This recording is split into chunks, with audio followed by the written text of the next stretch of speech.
이사야서 23장입니다. 이사야 23장 저희들 1절에서 4절까지만 같이 한번 읽었으면 합니다. 이사야 23장 1절에서 4절까지의 말씀입니다. 이사야 23장 1절에서 저희들 4절까지 같이 한번 읽도록 하겠습니다. 같이 읽겠습니다. 두로에 관한 경고라. 다시스의 배들아, 너희는 슬피 부르짖을지어다. 두로가 항무하여 집이 없고 들어갈 곳도 없으며 이 소식이 기띔 땅에서부터 그들에게 전파되었음이라. 바다에 왕래하는 시돈 상인들로 말미암아 부유하게 된 너희 해변 주민들아, 잠잠하라. 시월의 곡식 곧 나일의 추수를 큰 물로 수송하여 들렸으니 열국의 시장이 되었도다. 시돈이여, 너는 부끄러워할지어다. 대저 바다 곧 바다의 요새가 말하기를 나는 상고를 겪지 못하였으며 출산하지 못하였으며 청년들을 양육하지도 못하였으며 처녀들을 생육하지도 못하였다 하였음이라. 오늘 본문 말씀에 보면 우리 열국에 대한 심판이 나오는데, 그 심판 가운데 마지막에 나오는 이 열국이 어디냐면 두로와 시돈입니다. 두로와 시돈은 정확히 얘기하자면 그곳이 베니게라는 지역인데, 그 베니게가 오늘날의 레바논이에요. 그러니까 이 지역은 뭐가 유명하죠? 백향목이 유명하죠. 왜냐하면 우리가 다윗이나 솔로몬 시대 때 보면 그 시대 왕들이 그들을 도왔거든요. 다윗을 도왔고요, 솔로몬을 도왔어요.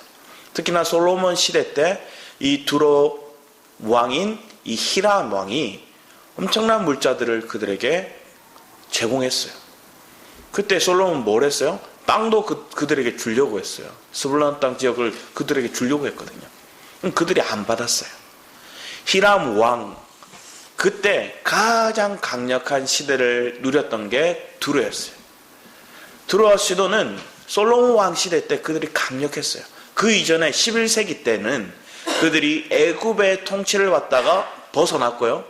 원래 애굽의 통치하에 있던 게 11세기였어요. BC 11세기경에 그러다가 독립하고 나서 그들의 나라를 했어요. 사실은 이 두로와 시돈은 섬 같기도 하고 반도 같기도 해요. 여기는 돌섬이거든요. 그런데 거기 위에 세워진 도시국가, 근데 여기가 사실은 나무를 키우는 데는 이 레바논 산맥이 있어서 그 산맥을 따라 많은 나무, 백향목이나 이런 것들이 기했어요. 그런데 농사를 짓기는 불편했어요. 그러니까 그들은 어떻게든 물자를 대야 되잖아요. 그들이 무엇이 발달할까요? 그들이 가지고 있는 나무로 배를 만드는 거예요. 그래서 그들은 무역에 엄청난 힘을 쏟아부어요. 무역을 통해서 지중해 연안에 있는 많은 섬들, 도시들을 돌아다녀요. 나중에 보면 다시스라는 곳이 있는데, 우리가 잘 알죠? 다시스. 그 다시스 누가 알려했어요? 요나가 알려고 그랬죠. 그렇죠? 순간 요비를 할 뻔했어요. 요나가 다시스로 가려 했잖아요. 그 다시스로 사실은 엄청난 물자를 수송하고 팔았고, 사실은 이 다시스가 이 시대 때는 이 두로의 속국이었어요. 식민지였어요.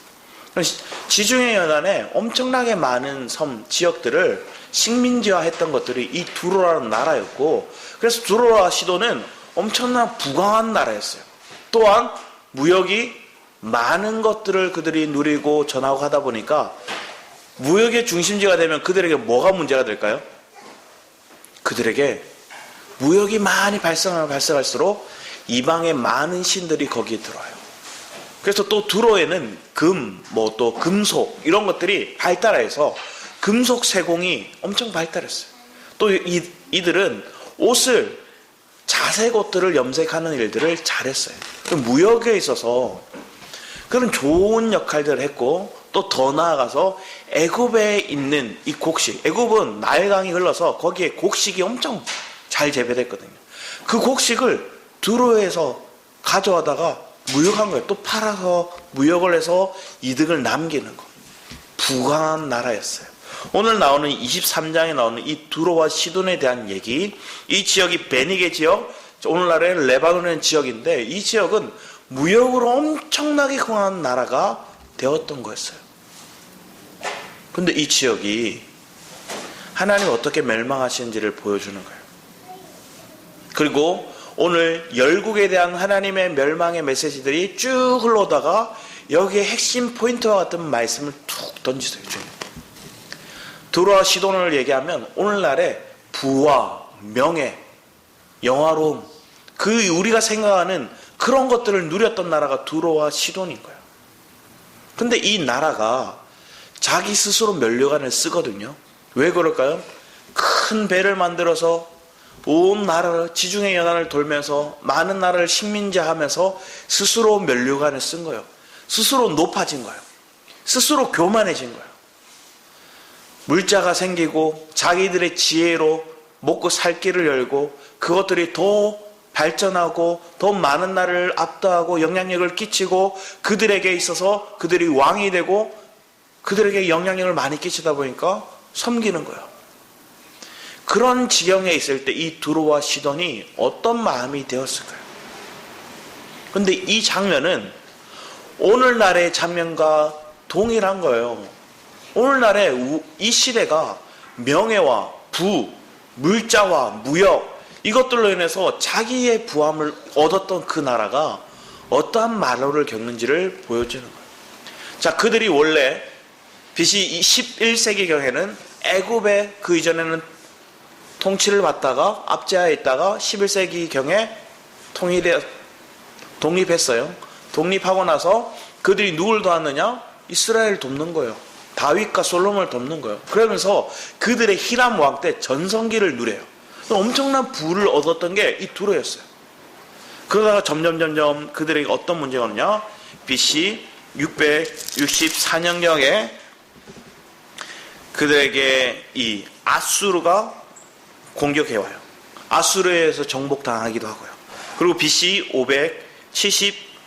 572년경부터 해서 박하영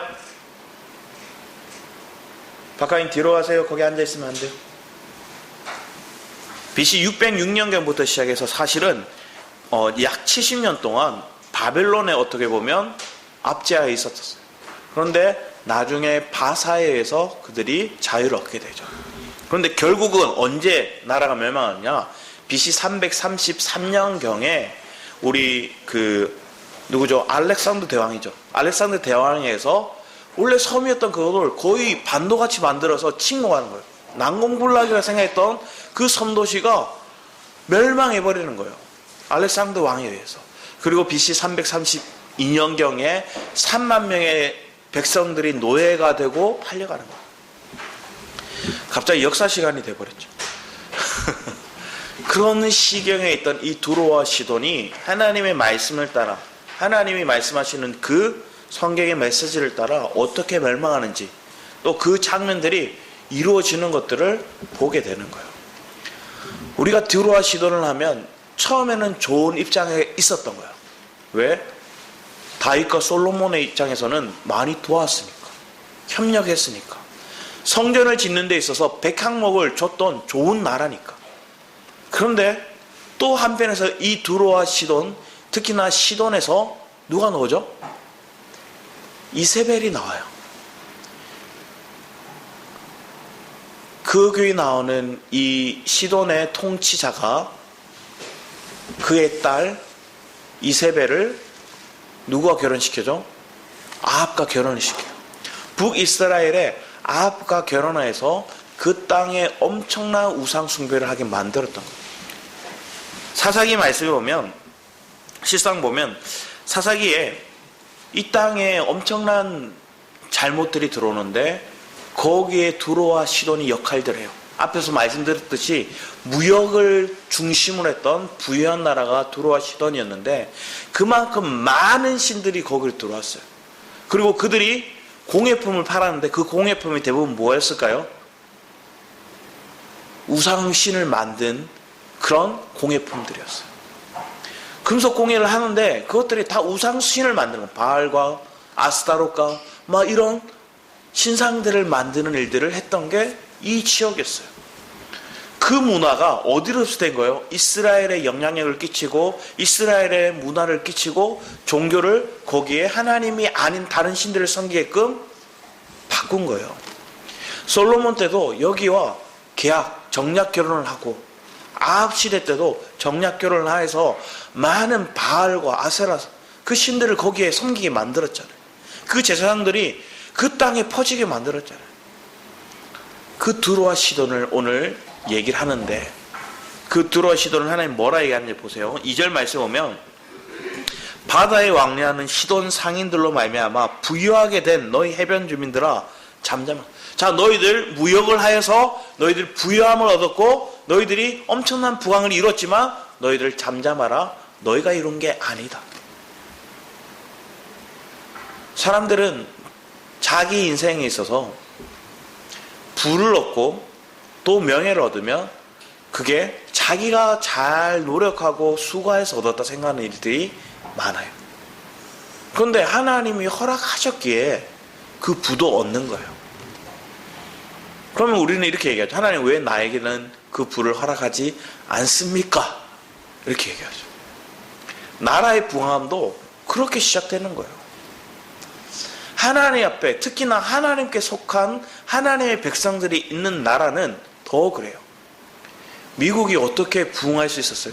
엄청난 강대국이 될 수 있었던 이유는 지리적인 특성이 있다고 사람들은 얘기하는 이들이 봐요. 왜? 침공할 나라들이 태평양 건너서 와야 되니까 너무 멀어요. 너무 큰 바다를 건너서 와야 되니까 못 왔다, 침공이 없었다, 그걸 스스로 발전하였다 얘기를 하지만 원래 거기에는 자기의 종교를 하나님이 가진 이 신앙을 지키기 위해서 왔던 많은 이들이 있었어요.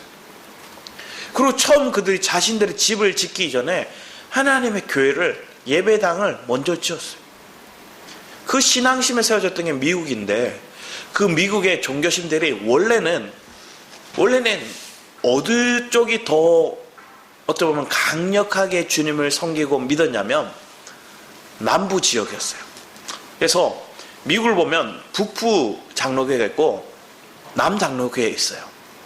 그런데 우리나라에 들어왔던 이 복음을 전하였던 장로교는 북장로교였어요. 왜 그러느냐? 링컨이 노예 해방을 위해서 남북전쟁을 일으켰다기보다는 남북전쟁이 일어났죠. 그리고 남북전쟁에서 남부 지역에는 원래는 어떻게 보면 토양이 많고 곡식 재배를 많이 하니까 노예가 많이 필요해요. 그래서 그들은 노예 제도를 찬성했던 거고 링컨은 노예 제도를 폐지하고자 했던 거예요. 근데 결국은 누가 이겼죠? 링컨이 있던 북쪽이 이겼어요. 그래서 쭉 넘으면서 남쪽에 있는 남장로교회가 약화되면서 북장로교회가 커졌고 힘이 있어지고 목소리가 높아졌어요. 그런데 북장로교회 쪽에 있는 그 지역은 도시들이 많아요. 큰 도시들이 많아요. 거기에는 뭐가 있을까요? 많은 쾌락과 무역과 도시 문화가 많아요. 그러니까 그들은 뭐예요? 범죄하고 제약된 것들이 많아요. 그 영향력이 사실은 우리나라에도 많이 끼치게 된 부분이 많아요. 우리 지금 남장로교회 북쪽에 미국에 타락되었다 하지만 남장로교회 쪽에 있는 그 예수 믿는 사람들은 엄청 신실한 분들 많아요. 엄청 거룩한 생활을 하는 사람들 많아요. 근데 그러다 보니까 조금 율법적인 부분도 많이 있긴 해요. 오늘날 우리의 삶 가운데 도시 문화가 그리고 무역의 발달이 우리에게 편안함과 부를 주었지만 그것으로 인해서 우리 속에 사단의 어떤 음란한 문화와 쾌락적인 문화가 스며들었고 그것으로 인해서 자기의 자유와 방종이 우리 속에 일어난 거예요. 그게 두로와 시돈의 예표라는 정확하게 보여주고 있는 거예요. 무역으로 인해서 발달한 나라, 그리고 그들이 부를 축적하고 많은 나라를 식민지한 나라, 그 나라의 결과가 무엇인지. 그런데 그들의 삶 가운데 자기가 스스로 면류관을 쓰는 거예요. 유럽에도 그렇잖아요. 많은 나라, 영국, 프랑스, 포르투갈 이런 나라들도 사실은 뭐예요? 그들이 많은 바다를 배를 타고 가면서 뭘 했어요? 식민지화 했던 거예요. 그 결과가 뭐예요? 많은 그 식민지화된 그 백성들을 종삼았어요. 노예로 삼았어요. 이게 우리가 인간적으로 살아갈 때 스스로 멸망을 얻는 자, 인간의 자만이, 인간의 교만이 뭘 낳게 돼요? 누군가를 노예화해요. 누군가를 사고 팔아요. 누군가를 짓밟고 그들의 걸 빼앗아요. 그들의 물자를, 그들이 가지고 있는 에너지를, 그들이 가지고 있는 노동력을 다 착취해가는 거예요. 이런 문화가 이곳에 분명히 있었을 거예요. 오늘날 우리 이 시대도 동일하게 있었죠. 제국주의가 발달한 그 시대도 있었고, 지금 시대가 없다고 하지만, 제국시대가 아니라고 하지만 보이지 않는 제국시대가 여전히 남아있어요.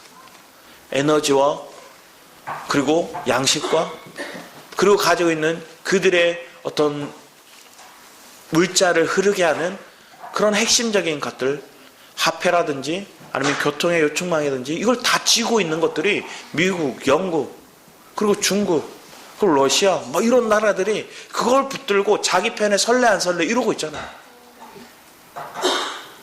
그러면 그런 나라들의 모습 가운데 사실 우리나라가 참 대단한 나라라고 생각드는 건 아무것도 할 게 없어요. 그렇지 않아요? 아무것도 내세울 만한 게 없어요. 우리가 무슨 토양이 좋나요? 뭐 땅덩이에 다 산이요, 산. 경치는 좋을지 모르겠지만 뭘 제대로 하기가 어려운 나라가 이 나라예요. 그나마 고속도로를 잘 뚫어놔 산을 다 뚫고 외국은 뭐 토지를 자연을 그대로 살리면서 산다 그러지만 우리나라는 그럴 수가 없는 거예요. 뚫을 수밖에 없는 거예요. 그러면서 이 나라가 발전해 오는 데 있어서 신앙의 어떤 핵심들이 있었어요. 이 시대 때 가장 어두운 때가 언제였을까요? 1907년도, 1900 그때 일제의 침략이 있고 그들의 압제가 있고 그때 가장 어두웠던 그때 부운동이 일어나잖아요. 이 시대 부운동이 그때 일어났어요. 이 나라에. 하나님을 향한 뜨거움이, 하나님을 향한 통의 자복이 그때 있었어요. 그러면서 우리의 마음 가운데 지금은 하나님 앞에 온전히 내가 그 마음을 드리고 있나? 먹을 게 없고 누군가의 압제하에 있고 가장 어둠이라 생각하는 그때가 신앙에 있어서는 가장 뜨겁고 간절한 때였던 거예요. 근데 오히려 많은 무역을 하고 많은 부를 축적하고 많은 편리를 추구하는 이 시대에 뭘 하게 된 거예요? 하나님을 안 찾는, 하나님을 더 이상 멀리하는 이 세대가, 이 민족이 하나님을 간절히 찾는 그 시대가 되어야 분명히 맞는데 하나님을 떠나 하나님을 멀리하여 무역을, 자기 물자를 늘리고 자기 부를 축적하고 자기 명예를 위한 삶으로 살아가고 있는 게 지금 이 시대의 모습이 아니냐는 거예요. 그럼 들어와시더니 저 이방 나라, 예전에 있었던 그 민족, 그 나라다 이렇게 끝나는 게 아니라 오늘 우리 시대도 동일하게 접목할 수 있는 거예요. 최근에 뉴스에 나온 것 중에 한 가지가 뭐냐면 우리 휴먼 로봇 있죠. 휴먼 로봇. 휴먼 로봇이 뭐예요? 그냥 짐승같이 네 발로 막 뛰어다니는 로봇 말고 인간처럼 두 발로 다니면서 다섯 손가락을 가지고 역할을 하는 거예요. 근데 예전에는 이게 로봇 같이 이렇게 했거든요. 근데 요즘은 너무 스무스하게 해요. 또 챗 GPT라는 것들이 연합돼서 인간의 인공지능 AI가 그 안에 들어가서 뭘 하냐면 사고를 생각을 해요. 그래서 로봇한테 얘기하는 거예요. 사람이 나한테 먹을 것 좀 줘 이렇게 얘기해요. 그럼 로봇이 주방 같은 걸 이렇게 싱크대와 이런 거 주방 같은 거 놔두거든요. 거기서 자기가 먹을 게 뭔지 찾아서 먹을 걸 달라고 하니까 사과를 집어서 줘요. 그리고 얘한테 얘기해요. 그 접시가 거기에 싱크대 안에 있으면 돼? 하니까 얘가 꺼내서 정리를 해요. 사고를 하는 거예요. 그게 또 너무나 부드럽게 스무스하게 해요. 테슬라 주주도 로봇을 만들고 마이크로소프트사도 또 아마존도 미래의 먹거리가 AI 로봇, 휴먼 로봇이라 생각해서 많은 돈을 투자해요. 현대도 이번에 그렇게 했잖아요, 작년에. 근데 이런 투자를 통해서 다음 미래 먹거리가 뭔지, 그 미래 먹거리를 통해서 온 나라의 무역을 통해서 먹거리를, 자기 무역을 활성화시키려고 하는 게 이 시대예요. 그 뛰어난 인재들을 양육하고 그 인재들을 자기 편에 세워서 그 물자를 만들려고 하잖아요. 한국도 거기에 막 열심히 내다가 요즘 조금 브레이크가 걸린 것 같아요. 우리의 삶 가운데 하나님이 주시는 은혜를 붙잡고 살아가는 게 분명히 맞는데, 하나님을 떠나면, 하나님을 벗어나면 우리가 다음 먹거리를 준비하지 못해요. 히람 왕이 왜 부왕할 수 있었고 왜 그렇게 뛰어난 왕으로서 역할을 감당할 수 있었을까요? 하나님 성전 짓는 일에 그들이 도왔거든요. 다윗과 솔로몬 시대를 도왔거든요. 우리의 삶을 한번 점검해 보기 원합니다.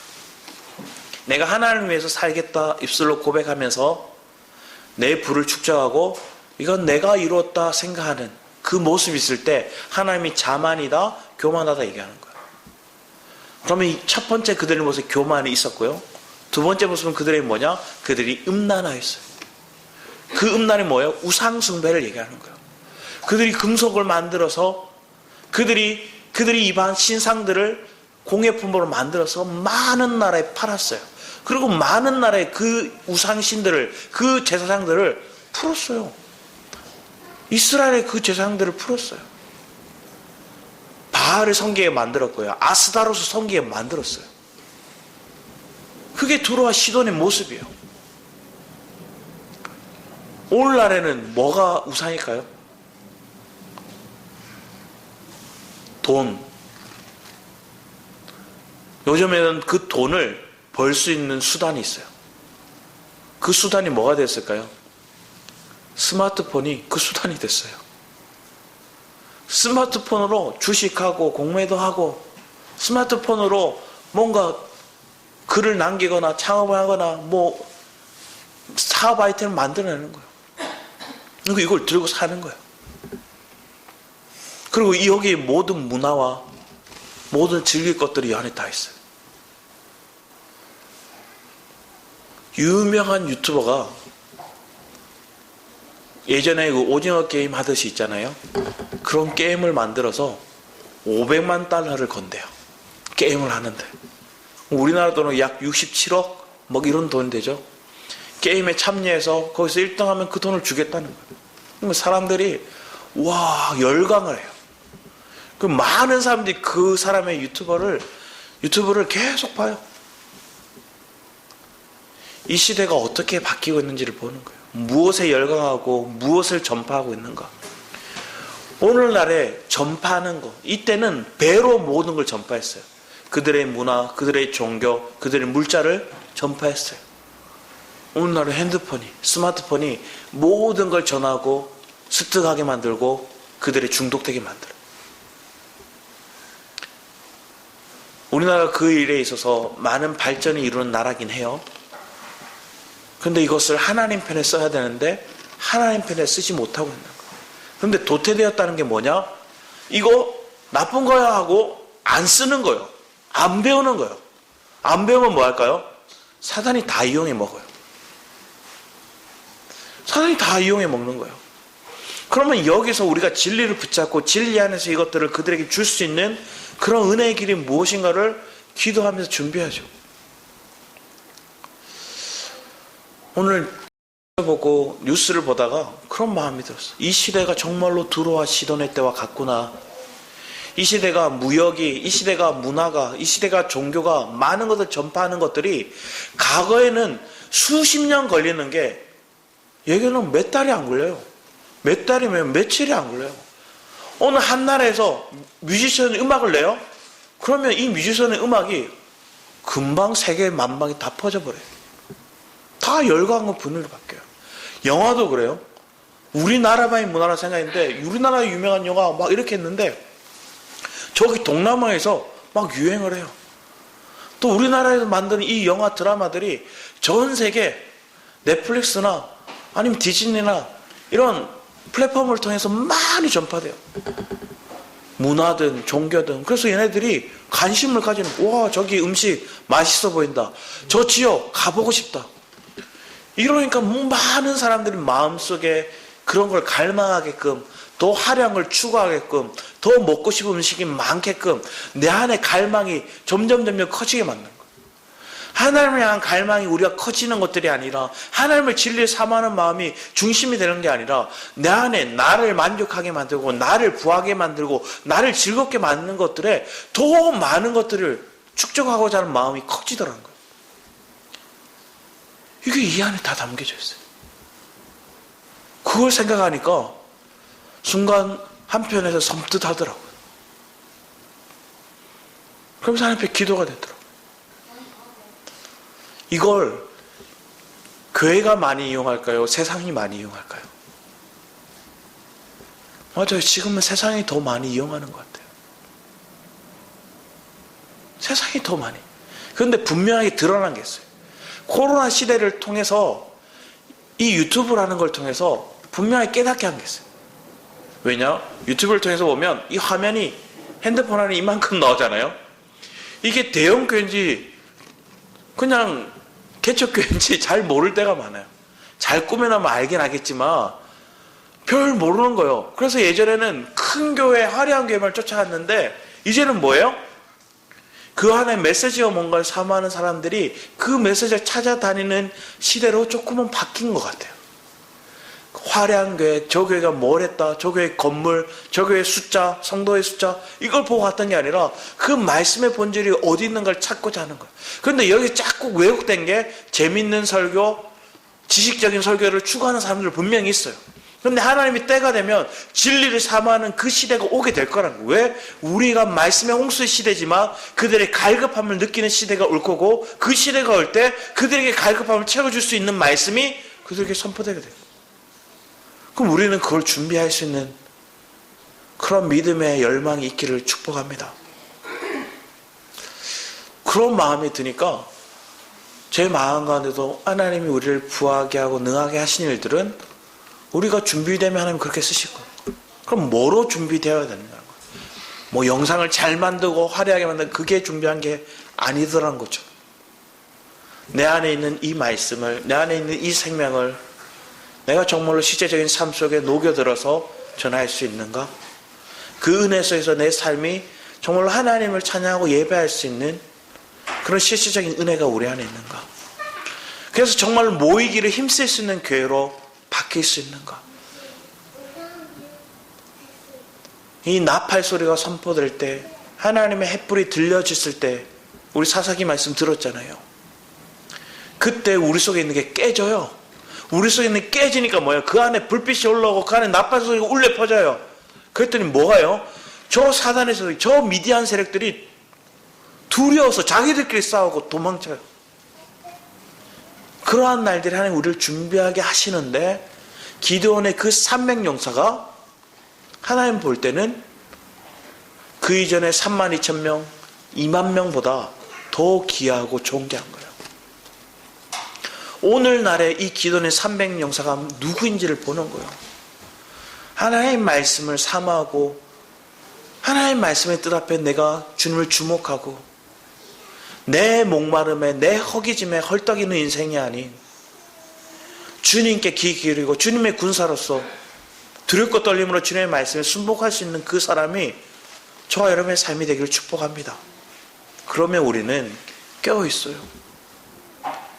그러면 우리는 두로와 시돈과 같이 교만과 그리고 자기의 어떤 업적을 남기는 것들은 면류관을 스스로 쓰는 그런 범죄함을 행하지 않는다는 거예요. 우리 뒤에 말씀을 보면 이렇게 적혔습니다. 3절에 시올의 곡식, 이 시올이 어디예요? 나일강이에요. 애굽의 곡식이 나일의 추수를 큰 물로 수송해요. 큰 물이 어디냐? 지중해예요. 지중해. 그 지중해 바다에 이 시올의 곡식, 이 애굽의 곡식을 무역했다는 거예요. 그리고 시돈이여 너는 부끄러워할지어다 대저가 바다, 곧 바다의 요새가 말하기를, 이 뭐냐? 이 시돈이라는 나라가 바다를 자기의 어미라고 생각했어요. 우리의 어미는 바다다. 근데 그 바다가 뭐라 했냐? 내 자식 아니야. 이렇게 얘기하는 거예요. 시돈 나 몰라. 나는 잉태하지도 않았는데 난 자식 없어. 이렇게 얘기하는 게 그 4절 말씀이에요. 자, 그런데 5절 말씀에 다시 그 소식이 애굽에 이르면 그들이 두로의 소식으로 말미암아 고통만. 누구도 고통받는데요. 애굽 저 대국 저 큰 나라조차도 애굽조차도 두로의 무역이 두로가 망하니까 두로가 무역의 통로가 다 닫혀버린 거예요.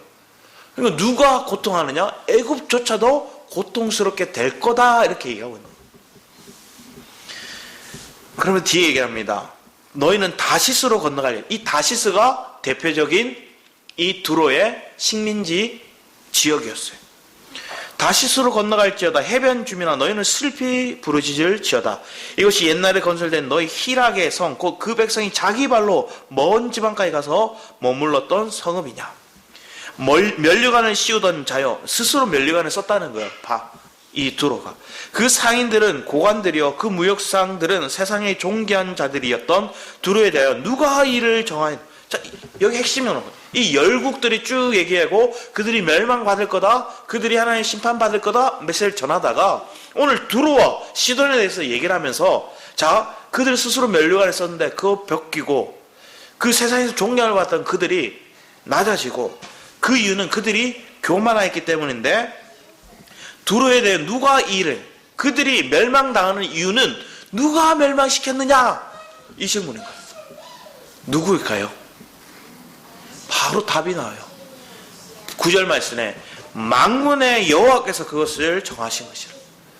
두로가 멸망하는 것도 두로가 부강하는 것도 하나님이 명하신 것이라는 거예요. 이 두로와 시돈이 안 멸망할 것 같아요. 왜? 얘네들이 무역을 잘하다 보니까 다른 나라들과 교류가 좋아요. 얘네들 망하면 그 교통에 교류할 수 있는 무역의 통로가 막히니까 살려두는 거예요. 또 바위 섬으로 되어 있어서 이 섬 지역으로 되어 있으니까 침공하기가 어려워요. 근데 크게 침공했던 게 아수르, 바벨론, 그리고 나중에 이 알렉산더 대왕을 해서 결국은 멸망하는 거예요. 이런 장면들이 여기 곳에 있는 거예요. 자, 사실은 이 두로 지역, 이 사람들이 페니키아인들이거든요. 그들이 멸망하는 가정들이 여기 성경에 적혀 있는 거예요. 그러면 뒤에 얘기를 합니다. 만군의 여호와께서 그것을 정하신 것이라. 모든 누리던 영화를 욕되게 하시며 세상의 모든 교만하던 자가 멸시를 받게 하시고. 자, 스스로 교만했던 그들이 하나님 뭐 하겠다요? 하나님 그들을 멸시를 받게 하시겠다. 딸 다시스여. 그러니까 레바논의 딸이 다시스라는 거예요. 그들 통치하고 있는 나라. 나일같이 너희 땅에 넘칠지어다. 너를 속박함이 다시는 없으리라. 자, 너희들 이제 식민지 통치하였던 거 이제 벗어날 거야. 이 얘기를 하고 있고 뒤에 더 나아가 여호와께서 바다 위에 그의 손을 펴서 열방 흔드시며 여호와께서 가나안에 대하여 명령 내려 그 견고한 성들을 무너뜨리게 하시고 이르시되 너 학대받은 처녀딸 시도나 내게 다시는 희락이 없으리니 일어나 기띔으로 건너가라. 거기에서도 내가 평안을 얻지 못하리라 하시는. 차라리 너희들 여기서 멸망하니까 도망가라는 거야. 너희들 이 나라 멸망할 거니까 너 저 기띔으로 도망가라. 이렇게 말하고 있는 게 지금 이사야 선지자를 통해서 이 심판이 그 땅, 이 두로와 시돈이 있을 것에 대해서 얘기를 하고 있는 거예요. 그러면서 얘기를 합니다. 13절에 갈대아 사람의 땅을 보라. 이게 바벨론이죠. 그 백성이 없어졌나니 곧 아수르 사람이 그것을 드짐승이 사는 곳으로 되게 하였으되 그들이 망대를 세우고 궁전을 하러 항모하게 하였느니라. 다시스의 베드라 너희는 슬피 부르짖으라. 너희의 견고한 성이 파괴되었느니라. 그러면서 15절 말씀에 자 14절까지의 말씀은 이 두로와 시돈의 멸망에 대한 심판에 대한 메시지. 왜 그랬느냐? 누가 그걸 허락했느냐? 누가 그걸 명했느냐? 만군의 여호와가 그걸 명했다. 만군의 여호와에 의해서 그들이 멸망할 거다. 14절까지 얘기하고 난 다음에 15절 이하의 18절까지 말씀은 그 만군의 여호와가 그들을 다시 살려서 회복시켜서 누굴 돕느냐? 여호와 앞에 서는 자들을 돕는데요. 그들이 누굴까요? 포로되어 갔다가 돌아온 이스라엘 백성들이죠. 그들을 돕는다는 거예요. 박하는 박하요. 예배 중이에요. 15절 말씀을 보겠습니다. 그날부터 두로가 한 왕의 연왕같이 70년 동안 잊어버린 바 되었다가 70년 찬 후에 두로는 기생의 노래같이 될 것이라. 기생 그리고 음란한 몸 파는 여인 그들은 뭐예요? 사실은 그들의 이익을 위해서 살아가는 자들, 또 그들을 음란한 자들이죠. 자, 그들이 하나님 다시 돌아오게 할 거라는 거예요. 그리고 신약에 이스라엘도 70년 뒤에 돌아오리라 얘기하잖아요. 예레미야서 말씀에 보면. 근데 이 두로도 70년 뒤에 돌아오리라 얘기를 하는데 예측하는 게 여러 군데가 있어요.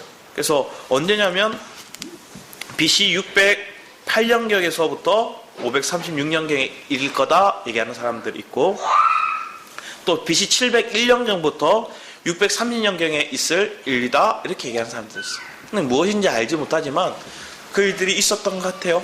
그러면서 뒤에 얘기를 합니다. 잊어버린 바 되었던 너 음녀여, 수금을 가지고 성읍에 두루 다니며 기묘한 곡조로 많은 노래를 불러서 너를 다시 기억하게 하라 하였느니라. 70년이 찬 후에 여호와께서, 여기서 분명히 얘기하는 거예요. 만군의 여호와가 그들을 멸망시키시기도 하고, 만군의 여호와께서 그들이 뭐 하는 거예요? 여호와가 그들을 다시 회복시키고 다시 부르신다는 거예요. 그러면서 뒤에 얘기를 합니다. 두로를 돌보시리니 그가 다시 값을 받고 지면에 있는 열방과 음란을 행할 것이며 그 무역한 것과 그 이익을 거룩히 여호와께 돌리고 간직하거나 쌓아두지 아니하리니 그 무역한 것이 여호와 앞에 사는 자가 배불리 먹을 양식, 잘 입을 옷감이 되리라. 그들이 앞에 얘기했듯이 자색 옷, 옷감, 그리고 그들이 양식 애굽에서 유통해서 양식을 나르기도 하고 막 그랬단 말이에요. 그런데 이게 정확히 성경에서 보면 어디에 나타나냐면 에스라서 말씀에 나와요.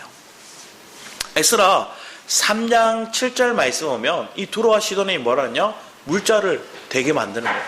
고레스에 해서. 이 일들이 실제적으로 이루어진다는 게 성경에서 에스라서를 통해서 또 증명이 되는 거고, 또 이 장면 속에서 하나님 또 놀라운 것들은 우리가 예수님 시대와 두로와 시돈을 놓쳐서는 안 돼야죠. 그러면 우리 예수님 시대 어떻게 말씀하시는가 한번 보기 원합니다. 우리 마태복음 15장인가요? 마태복음 15장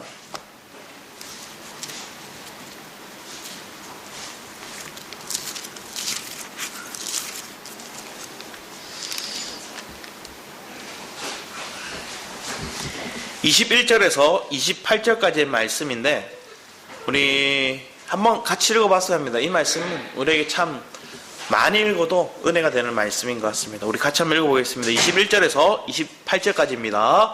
마태복음 15장 21절에서 28절 같이 한번 읽어보겠습니다. 시작. 예수께서 거기서 나가사 두로와 시돈 지방으로 들어가시니 가나안 여자 하나가 그 지경에서 나와서 소리질러 이르되 주 다윗의 자손이여 나를 불쌍히 여기소서 내 딸이 흉악하게 귀신 들렸나이다 하되 예수는 한 말씀도 대답하지 아니하시니 제 아들이 와서 청하여 말하되 그 여자가 우리 뒤에서 소리를 지르니 그를 보내소서. 예수께서 대답하여 이르시되 나는 이스라엘 집에 잃어버린 양 외에는 다른 데로 보내심을 받지 아니하였노라 하시니 여자가 와서 예수께 절하며 이르되 주여 저를 도우소서. 대답하여 이르시되 자녀의 떡을 취하여 개들에게 던짐이 마땅하지 아니하리라. 여자가 이르되 주여 올소이다마는 개들도 제 주인의 상에서 떨어지는 부스러기를 먹나이다 하니 이 예수께서 대답하여 이르시되 여자여 내 믿음이 크도다 내 소원대로 되리라 하시니 그때부터 그의 딸이 나으니라. 놀라운 은혜의 보배이 나와요. 이 가나안 여인, 이 시돈의 두로와 시돈 땅에 있는 그 여인의 모습을 보여주고 있는 거예요. 그런데 그 앞에 말씀 보면 전통에 묶여있는 이 이스라엘 백성 종교인들의 모습 속에서 하나님 나와서 두로와 시돈 땅으로 가셨어요. 거기서 이 여인을 만난 거예요. 예수님이 오셨다는 소식을 듣고 뒤에서 소리치는 거예요. 얼마나 시끄럽게 했는지 제자들이 한마디 이런 거예요. 지금 안 들리세요?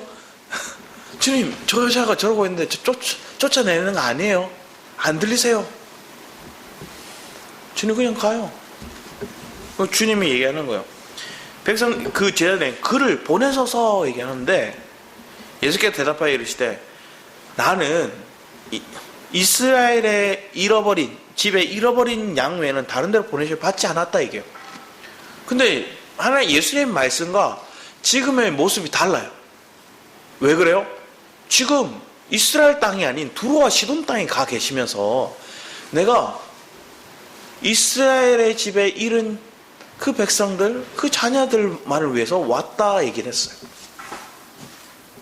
그랬더니 그 여인이 다윗의 자손이여 얘기했던 것들을 바꿔요. 그럼 뭐라 얘기해요? 주여라고 얘기해요. 주여. 그 여인이 잘못 얘기하는 거예요. 다윗의 자손 예수라 얘기하면 이스라엘, 유다에 국한된 그 예수님 오신 걸 얘기하는 거예요. 그 주님 그 얘기를 하는 거예요. 그랬더니 주여로 바뀌니까 고백이 바뀌는 거예요. 주는 뭐예요? 우리의 만군의 주, 만군의 여호와, 우리의 전체적인 온 인류의 주가 되시는 것들을 얘기하는 거예요. 사실 이사야에서 얘기하는 이 11개의, 특별히 11개의 나라의 이 열국들의 심판을 얘기할 때 그 나라들에 하나의 심판을 이해하지만 그들 가운데 회복이, 그들 가운데 구원이 있을 것들에 대한 나라들이 있어요. 그 증거가 오늘 우리이기도 해요. 왜? 이방인인 우리가 예수 그리스도를 주로 믿었으니까. 그러면서 이 여인이 얘기를 합니다. 주여 저를 도와주소서. 그랬더니 주님이 얘기합니다. 자녀의 떡을 채 개들에게 던짐이 마땅하지 않아. 얼마나 주님이 조금 너무한 것 같아요. 주님이 아무리 주님은 뭐 이런 거 안 따지시지만 얼마나 치욕적이에요. 그 여인에게 얘기하는 너 개야. 개한테 떡 안 줘. 주님 이렇게 얘기하는 거예요. 심하게 얘기하면 이 삐리리야 너한테 줄 거 없어. 이렇게 들릴 수도 있는 상황인 거예요. 그런데 이 여인은 개의치 않았어요. 뭐가 목적이 있어요? 그 삶 속에 어둠이 있는데, 그 삶 속에 아픔이 있는데, 그게 뭐예요? 자기의 딸이 귀신 들렸다는 거예요. 그래서 그 여인, 귀신 들린 이 딸이 회복되기 위해서는 예수님만이, 그 그리스도가 고쳐주실 것들을 믿는 거예요. 그 그리스도가 주라고 얘기하는 거예요. 전에도 말씀드렸지만 주라고 표현하면 사실은 이 시대 때는 어디예요? 이 두로와 시돈 땅도 사실은 로마의 압자에 있는 지역이었어요. 그래서 헤롯이 그 땅까지 차지하 있거든요. 헤롯 왕이 그 통치하는 지역 두로와 시돈에서 이스라엘 지역 이렇게 막 통치하고 있어요. 분봉왕으로. 그게 사도행전 나중에 12장 말씀 보면 나와요. 거기서 두로와 시돈에서 막 말하는데 이 헤롯이 신같이 얘기했다 얘기하니까 혼자 막 흥분해하고 기뻐하고 막 흥분하니까 자기가 그런 것처럼 막 말하다가 뭐예요? 벌레에 죽어요. 왕이 말하는 게 백성들에게 신같다 막 이렇게 칭송을 받다가 자기가 교만하니까 뭐예요? 교만하다가 뭐예요? 벌레에 죽어버려. 무슨 말도 안 되는 상황이 거기 일어나요. 그곳에 교회가 세워져요. 오늘날 우리의 삶 가운데 동일한 거예요. 내가 교만하고 내가 높아지면 하나님이 그 면류관을 벗기시는 거예요. 그런데 우리는 주가 누구인지를 분명히 아는 인생, 내 안에 주가 누구인지를 아는 여인 누구예요? 이 여인인 거예요. 이 두로와 시돈 땅인 이 가나안 여인이, 이 여인이 예수 그리스도가 주라는 걸 입으로 시인하는 거예요. 그리고 그 주인 앞에 나는 갠데 그 부스러기도 내가 먹기를 사모합니다 하고 고백하는 거예요. 주님이 놀라워하세요. 여자가 이르되 주여 올소이다마는 개들도 제 주인의 상에 떨어지는 부스러기를 먹나이다 하니. 자, 나는 개고 당신은 주인입니다. 당신이 흘리는 부스러기 그것만 내가 바라보고 주인만 바라보고 있는 거예요. 그게 떨어지면 내가 먹겠나이다. 하나님의 흐르는 그 은혜, 하나님의 흐르는 그 생명, 그 양식을 내가 부스러기라도 먹기를 원합니다. 간절히 사모합니다. 개 키우시는 분들 이렇게 뭐 영상에 보면 주인이 간식 같은 거 이렇게 들면 개가 눈이 이렇게 돌아가요. 이렇게. 그러면 주인이 뭐예요? 이렇게 돌라 그러면 개가 뾰르릉 돌다가 예쁜 짓을 해요. 그럼 탁 주면 냅다 받아먹고 가요. 그 주인에 주목하고 있는 게 그 개라는 거예요. 이 여인은 그의 간절함이 그 주인을 주목하고 있다는 거예요. 사도행전 12장에 나오는 헤롯 왕은 자기가 왕인 거예요. 자기가 통치하고 있다는 거예요. 자기의 말에 위험이 있고 존귀함이 있고 자기 말에 신과 같은 놀라운 언사가 있다 생각하다 보니까 그가 벌레에 의해서 죽어버려요. 그게 12장 20절에서 23절까지의 내용이에요. 사도행전 12장 20절의 이하의 말씀이거든요. 여러분 인생 한번 생각해 보세요. 우리의 마음 가운데 하나님이 함께 하시고 하나님 인도하심을 믿는다면 주가 주 되심을 내가 인정하는 삶을 살아가겠죠. 그분이 나의 왕이심을 고백하는 인생이 되겠죠. 두로야 시도야 너희들이 부하고 명예를 가졌던 것들은 하나님 허락하시기 때문에. 그런데 누가 너희를 멸망하시는 거 봐라. 만군의 여호와라.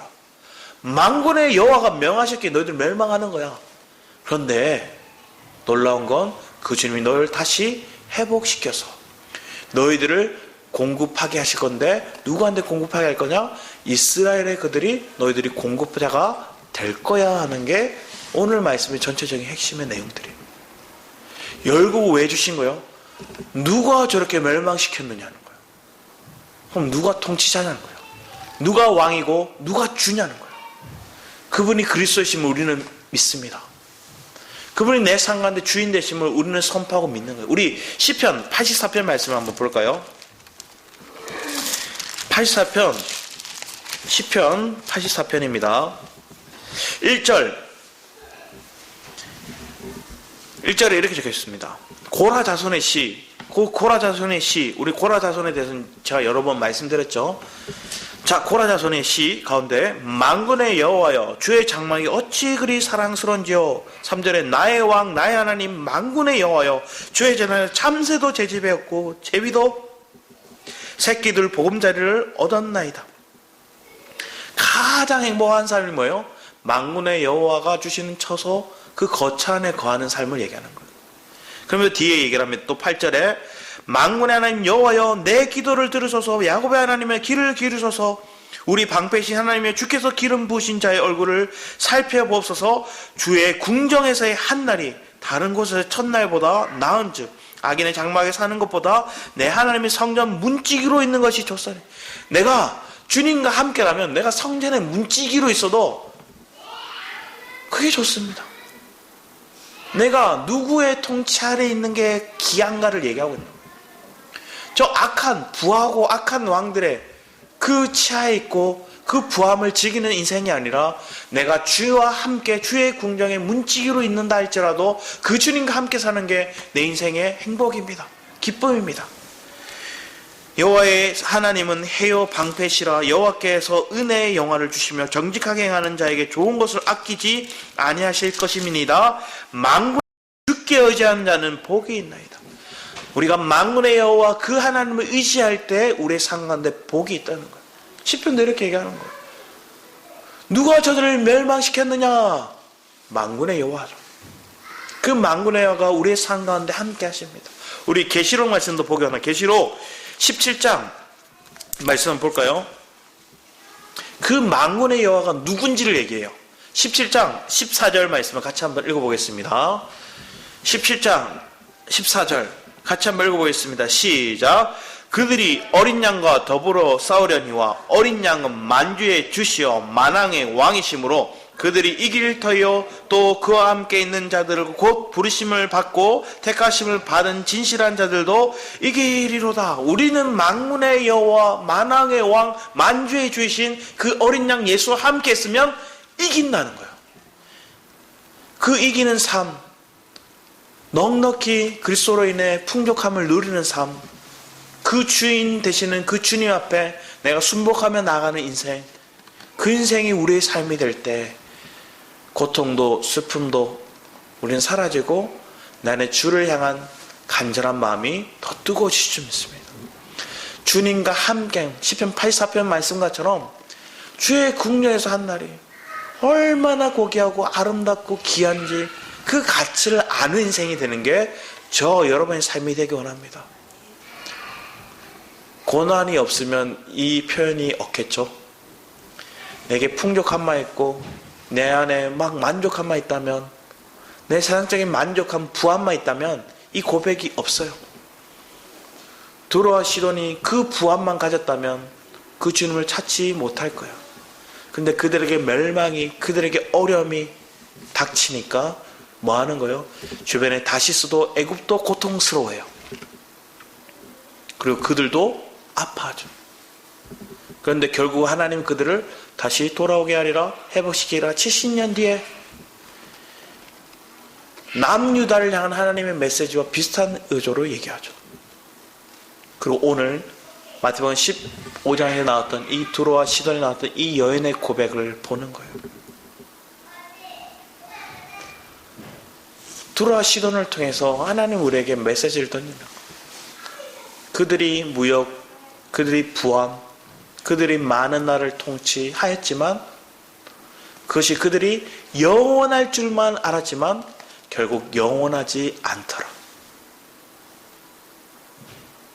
세상에 많은 기업들이 있다가 사라지기도 해요. 100년을 부하게 이어온 나라들이 사실은 기업들이 몇 없죠. 부함을 가졌다 얘기했지만 그들이 결국 멸망하게 돼요. 그 부함이 누구한테 있는 거예요? 주님께 있는 거예요. 그리고 그들의 멸망도 누구한테 있는 거예요? 만군의 여호와의 명하심을 따라 있는 거예요. 우리의 인생이 부함을 추구하는 인생이 아니라 만군의 여호와, 만주의 주 되시는 그 여호와의 인도하심 받고 그 주님의 거처 안에 함께 그 주님의 장막 안에 내가 함께 거하는 삶을 살아가는 우리의 삶이 되기를 축복합니다. 그런 은혜를 가진 사람은 넉넉히 이기는 거예요. 계시록에 나오는 이 17장에 나오는 이기는 자, 더 나아가서 우리가 흰 세마포 옷을 입는 자, 그런 은혜의 삶이 우리 엘베대 성도들의 삶이 되기를 축복합니다. 기도하도록 하겠습니다. 사랑해 주님 감사드립니다. 우리의 삶 속에 하나님의 말씀이 어떠하신지를 분명히 듣는 자들이 되기 원합니다. 그러니까 우리의 마음을 주님께로 돌이켜 여호와 하나님을 간절히 찾고 그 주님과 동행하는 믿음의 삶이 우리의 삶이 되게 하여 주셔서 주님께 더 간절히 나아갑니다. 여호와께 돌아가고자 합니다.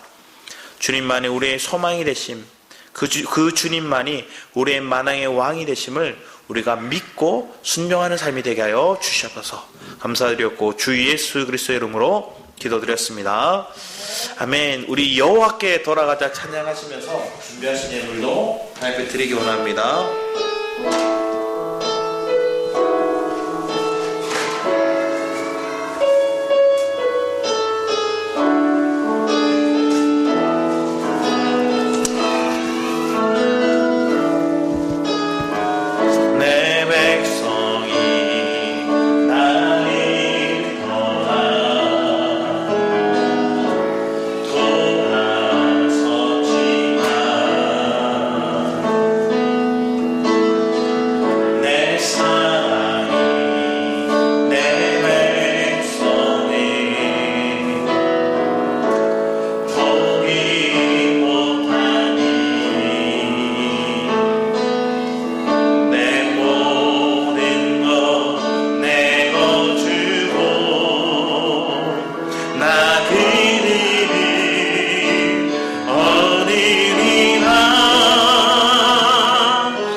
악보를 진삼한테 이상한 걸 줘가지고 진삼하고 못 치게 만들었어요. 자, 우리 드려진 또 함께 기도하기 원합니다. 이 시간 기도할 때 하나님 앞에 우리의 마음을 드리기 원하고 주님께 더 가까이 나아갈 수 있는 복된 은혜가 우리 삶 가운데 있기 원합니다. 이 시간 합심하여서 우리 주를 찬하시고 기도하며 나아가도록 하겠습니다. 주여!